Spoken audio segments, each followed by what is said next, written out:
Цвеќе и многу внимание. Во пресрет на денот на жената 8 март ги прашавме граѓаните на терен, кој е подарокот на кој најмногу би се израдувале. Со оглед на фактот дека се е скапо, а примањата се ниски, согласни се дека доволно е едно цвеќе и многу внимание, со цел да се одбележи овој ден.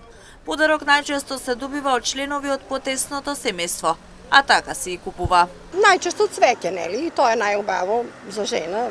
Цвеќето е најдрагоцен поклон. Друго, ние оти постари, многу не се радуваме на подароци.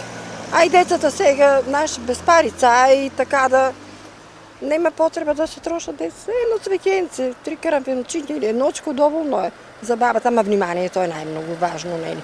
И бакнежо од најмилите, од внучињата посебно, тоа е за нас најголемото богатство. Другото е се мало важно, не? Како порано празникот не се празнува, како што е бил. Сега ние постарите од децата че ништо не очекуваме, само поклони, едно цветче, друго ништо не ни треба. Ништо не икеме.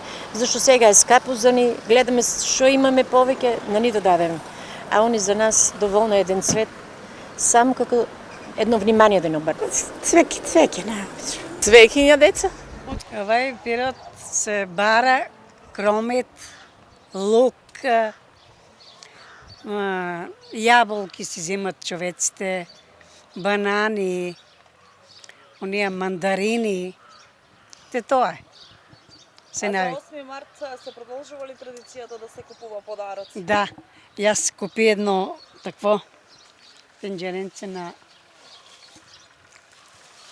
Видиш што е убаво. На сестра ми за пражење, она си праe кравајчиња и зема и за 8 март. Цвеќиња, нешто стаклени, фуџани, чаши, сервизи. Вела дека празникот на жената се почитува и ден денеска, а жените се повеќе ги добиваат своите права. Кога се во прашање подароците пак, согласни се дека не се купува како никогаш, но макар и на најскромен начин, денот се одбележува.